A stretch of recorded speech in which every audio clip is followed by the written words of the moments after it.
जय मसी। आज आइतबार मे 31 तारिक जेठ 17 गते। आजको शीर्षक रहेको छ तपाईँलाई दिइएको वरदान। यो परमेश्वरको ताजा वचन आज तपाईँको लागि।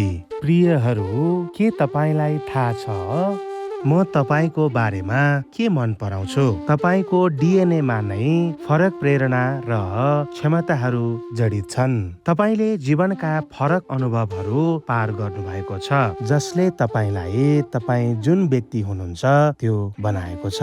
तर दुःखको कुरा, धेरै मानिसहरूले आफ्ना वरदान र क्षमतालाई अरूसँग तुलना गरेर आफ्नो वरदानलाई सानो वा महत्त्वहीन ठान्छन्। तर त्यो ठूलो गल्ती हो। सन् 1962 को क्युबा मिसाइल संकटको समयमा भासिली आर्खिपोभ सोभियत परमाणु हतियार बोकेको पनडुब्बीका दोस्रो कमान्डर थिए। युद्ध सुरु भइसकेको छ भन्ने विश्वासमा चालक दलले परमाणु मिसाइल प्रक्षेपणको तयारी गर्यो। दुई वरिष्ठ अधिकारीहरूले त्यसलाई स्वीकृति दिए, तर सोभियत नियम अनुसार तेस्रो स्वीकृति आवश्यकता थियो। त्यो निर्णायक क्षणमा आर्खिपोभले एक्लै अस्वीकार गरे। उनले सतहमा फर्केर थप आदेशको प्रतीक्षा गर्न जोड दिए। उनी कुनै उच्च पदका अधिकारी, राजनीतिज्ञ वा वैज्ञानिक थिएनन्, बरु एक शान्त स्वभावका नौसैनिक अधिकारी थिए, जसमा नैतिक साहस र दबावको बेला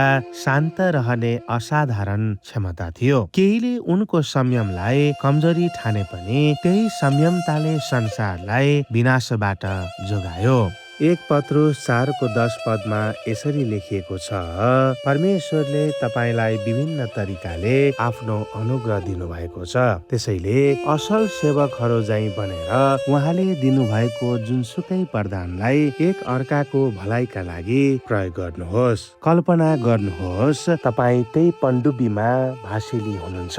दबाव अत्याधिक छ। तपाईँका वरिष्ठ अधिकारीहरूले आदेश दिइरहेका छन्।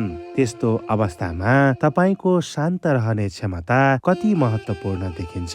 कुरा बुझ्नुभयो? तपाईसँग त्यस्ता विशेष क्षमता र वरदानहरू छन् जुन अरूसँग नहुन सक्छन्। परमेश्वरले तपाईलाई ती क्षमताहरू अरूको सेवा र भलाइका लागि प्रयोग गर्न बोलाउनु भएको छ, चाहे ती तपाईलाई सामान्य वा सानो किन नलागुन्।